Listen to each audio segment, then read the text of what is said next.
Welcome to The Explainer. So let's just dive right into this. If you're a parent today, you already know the immense pressure of raising a child in our hyper-competitive, fast-paced world.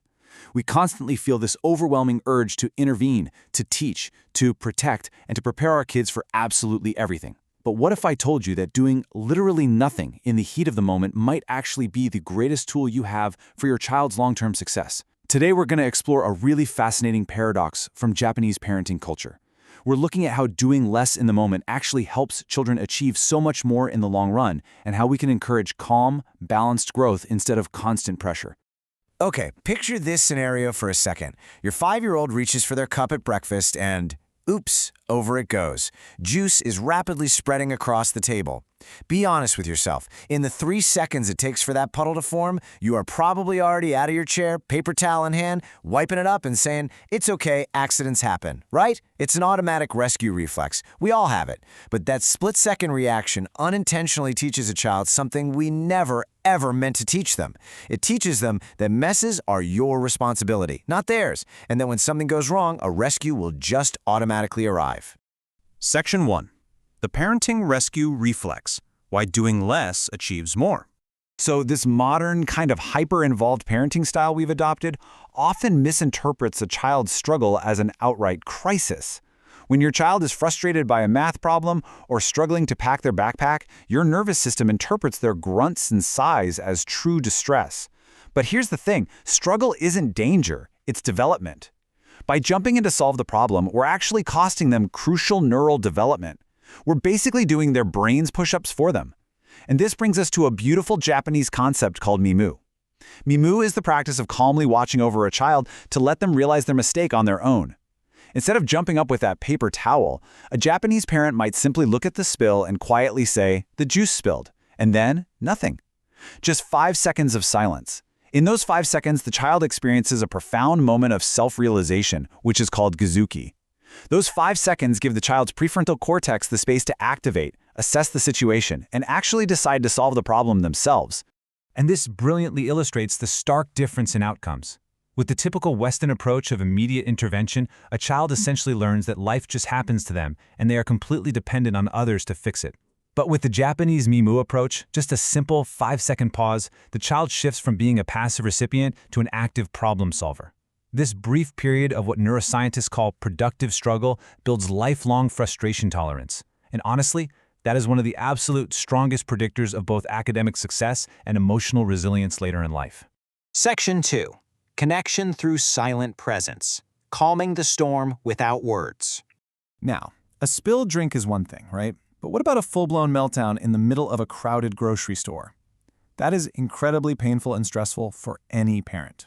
Our instinct is to reason with them, to say, "Use your words, take a deep breath, let's talk about better choices." But prepare yourself, because the data on how this actually works is probably going to shock you. 8. That is the number of extra minutes a tantrum is extended by on average when you try to use verbal reasoning with a highly emotional child. When a kid is melting down, their amygdala is totally flooded with cortisol.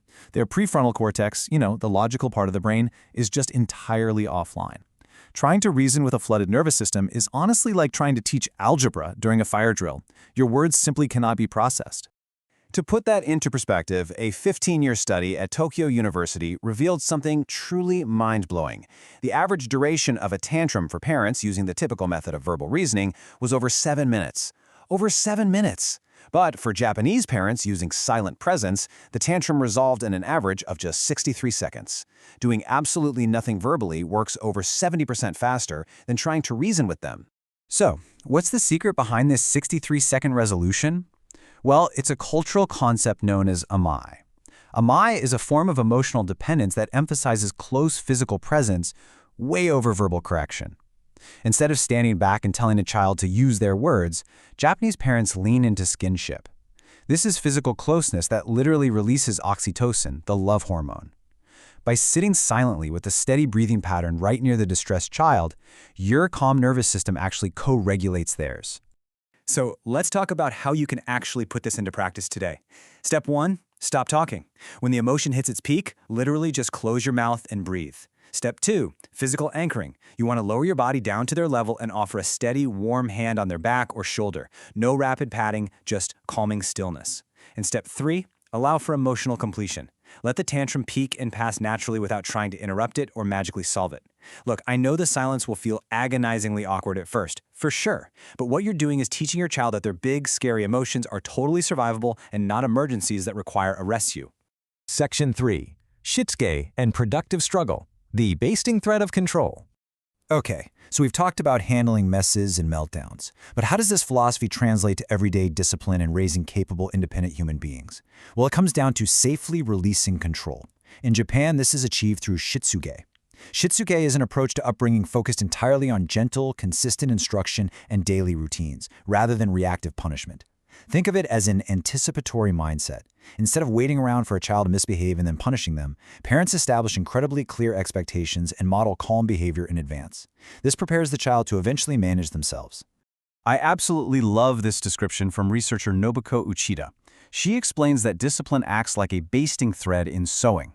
If you're not familiar, a basting thread is just a temporary stitch. The whole goal of adult control isn't to permanently restrict the child, not at all. It's to provide a temporary scaffolding that is intentionally and gradually pulled away as the child builds their own self-reliance. Here's what shitsuke looks like in action. First, you model emotional regulation calmly, because kids learn by observing you during conflict. You set unambiguous, super consistent rules to create a sense of safety.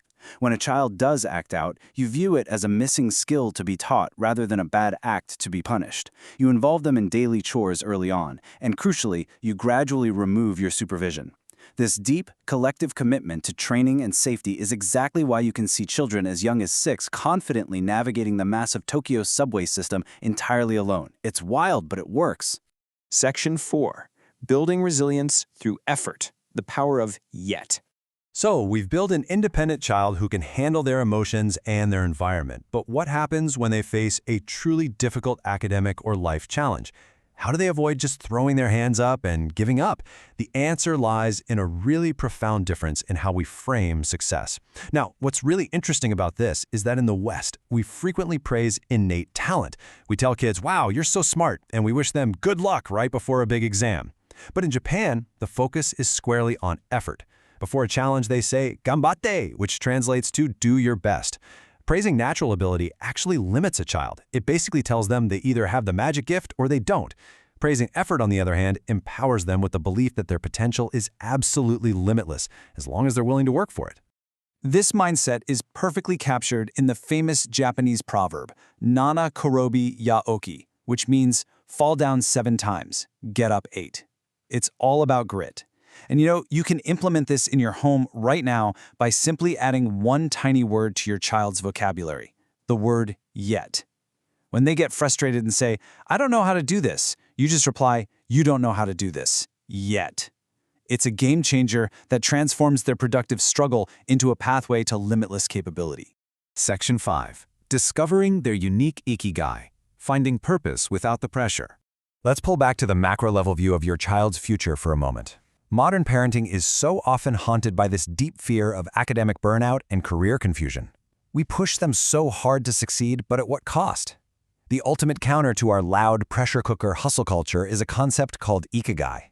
Ikigai beautifully translates to a reason to wake up every morning. It is all about finding true purpose, balance, and daily joy without the soul-crushing pressure. It's a gentle reminder for parents that success isn't just about test ranks and high starting salaries, it's about slow, meaningful growth.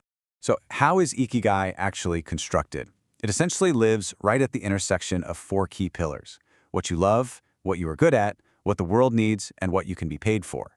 Helping your child discover their unique purpose means taking the pressure off the gas pedal. It means giving them the space to calmly explore their interests across all 4 of these areas without constantly comparing their journey to anyone else's. We've covered some truly incredible ground today in this explainer. From utilizing that simple 5-second pause and the silent 60-second amai method for tantrums, to building lifelong routines through shitsuke, praising effort with ganbatte, and ultimately guiding them toward their own ikigai. But it all comes back to a single transformative shift in our mindset, simply stepping back. So I'll leave you with this provocative thought. The next time your child struggles, whether they spill a drink, cry in sheer frustration, or fail a test, will you step in to immediately rescue them, or will you find the restraint to do nothing and just let them grow? Thanks for joining me today, and I really hope you can apply some of this calm, intentional restraint in your own home.